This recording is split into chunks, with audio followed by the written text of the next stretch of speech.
Maintenant, je vous le disais en titre, le cluster maritime a tenu son conseil d'administration ce matin à Papeete, le premier depuis son renouvellement en juin dernier, au cours duquel Touanoua Degage avait été réélu président pour 2 ans.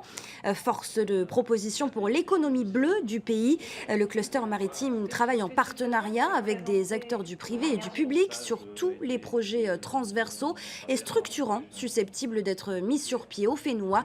L'occasion pour nous d'aller plus loin sur les actions menées par l'organisme, mais également sur sa vision de l'avenir.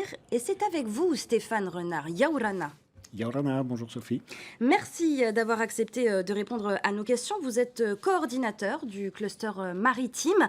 On va tout d'abord rappeler les missions du cluster maritime. L'organisme a été créé en 2014. Concrètement, quelle est votre raison d'être? Eh bien, c'est de fédérer l'ensemble des acteurs, d'abord les acteurs privés, que ce soit les entrepreneurs, que ce soit le monde académique, que ce soit la société civile, les associations également. Donc on a 70 entités qui regroupent elles-mêmes chacune 5, 10, 15 autres entreprises ou associations. Donc 70 entités, quasiment 500 entreprises qui sont dans cette organisation et dont le travail, le boulot au quotidien, c'est d'arriver à faire émerger filière par filière, segment par segment de cette économie bleue qui est quand même extrêmement large, surtout dans un pays Quand on comme parle d'économie bleue, pour Hmm. que les téléspectateurs comprennent mieux, c'est quoi exactement? Ben, l'économie bleue, c'est très vaste. Ça va de la croisière, par exemple, ou du tourisme nautique et maritime. Ça va de l'énergie marine renouvelable. On le voit avec le SWAC, on pourrait le voir demain avec l'énergie thermique des mers. C'est le transport maritime. On sait que 99% de ce qui nous arrive ici en Polynésie est arrivé par la mer, donc le transport maritime international, le transport local, la desserte des archipels. C'est aussi tous les bureaux d'études, le soin à l'environnement, la pêche, bien évidemment, et l'ensemble des ressources halieutiques et maritimes. Des sujets très vastes et des missions très importantes pour l'avenir de la Polynésie, surtout après 2 années de crise sanitaire et économique. On imagine que votre vision de concevoir l'économie bleue dans cette pandémie a évolué, a changé.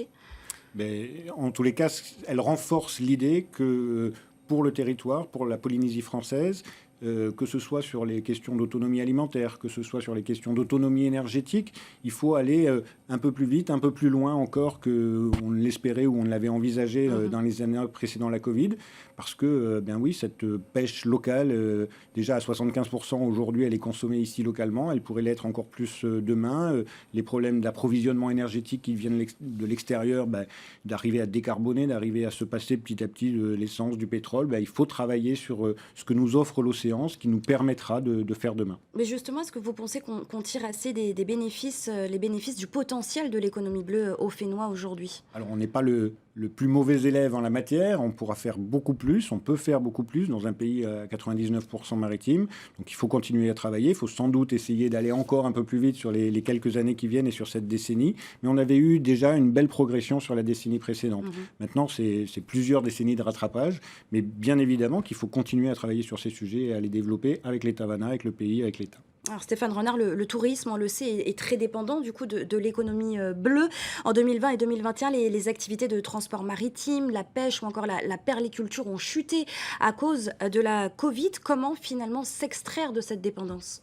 Donc ça, c'est les ressources propres de la Polynésie française, hein. C'est-à-dire que l'argent qu'on arrive à faire rentrer, à faire venir de l'extérieur et qui va être dépensé ici localement, qui va permettre d'enrichir la société polynésienne. Et effectivement, aujourd'hui, près des 3/4 dépend de nos exportations, ben, ça dépend des produits de la mer. Donc c'est extrêmement important d'arriver à développer ces filières, à les sécuriser, à les stabiliser. Et puis, bien évidemment, tout cet ensemble du tourisme nautique et maritime qui représente quasiment 30%, un tiers des visiteurs, 25% des retombées économiques du tourisme.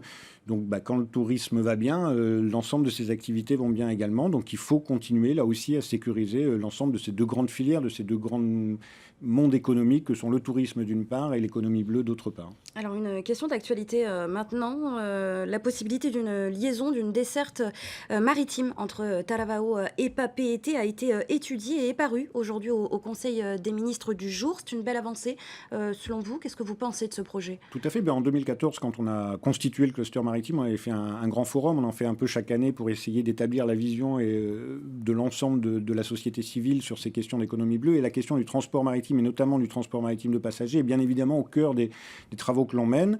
Et ce transport maritime de passagers est absolument essentiel en Polynésie, interarchipel, intra-archipel, et bien évidemment pour une île comme Tahiti, d'arriver à désenclaver, contribuer petit à petit à désengorger les différents espaces terrestres, ben, ça passera par le maritime. Donc il faut continuer d'y travailler. C'est quelque chose, nous, qu'on avait initié dès l'annonce de la candidature aux Jeux Olympiques, notamment, et ça s'inscrit aussi dans ce cadre. Et donc si on arrivait à constituer une ligne pérenne, elle n'est pas simple, parce qu'on est obligé de sortir du lagon, de repasser en pleine mer, etc. Donc ça demande des navires parfaitement adaptés à cela. Mais il y a sans doute des solutions, il faut les trouver, il faut les rendre pérennes, rentables, et au bénéfice, encore une fois, de la population polynésienne. Alors Stéphane Renard, le 7e forum de l'économie bleue en Polynésie française, il aura lieu le 5 et le 6 octobre prochain. Quels seront les enjeux lors de ce forum ? Bien, je l'ai dit, en 2014, on avait fixé la vision un peu globale, transversale de l'économie maritime. Après, chaque année, on regardait un coup la formation professionnelle, un petit coup les infrastructures, etc. On était plus ciblés. Donc là, l'idée dans ce forum, c'est de nouveau d'avoir un regard extrêmement large et de fixer pour la décennie en cours nos grands axes stratégiques, la grande vision, où est-ce qu'on veut arriver, où est-ce qu'on veut être en 2030, et d'arriver à fédérer là aussi les énergies, les efforts, les financements, de mettre tout le monde en synergie autour de ces grandes pistes stratégiques. Un grand travail au quotidien. Merci beaucoup Stéphane Renard d'avoir été notre invité ce soir. Marolo, merci à vous.